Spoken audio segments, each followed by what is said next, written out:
Hi guys, అందరూ ఎలా ఉన్నారు? And welcome to my channel. ఇంకా నా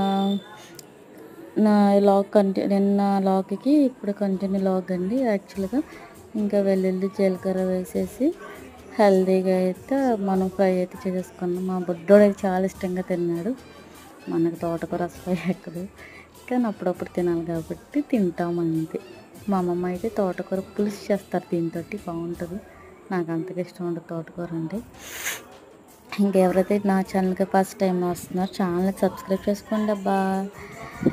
ఇంకా నూనెలో అలా తాలింపులు వేసేసుకొని చక్కగా వేపేసి శుభ్రంగా తోటకూర ఫ్రెష్గా ఉంది కాబట్టి ఇంకా ఫ్రెష్గా ఉంది. నేనే ఒక 2-3 డేస్ ఆపి వండాను, అయితే ఇంకా taste అదిరిపోను.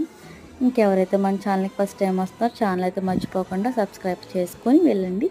And thank you for watching. Thank you so much guys. Bye bye.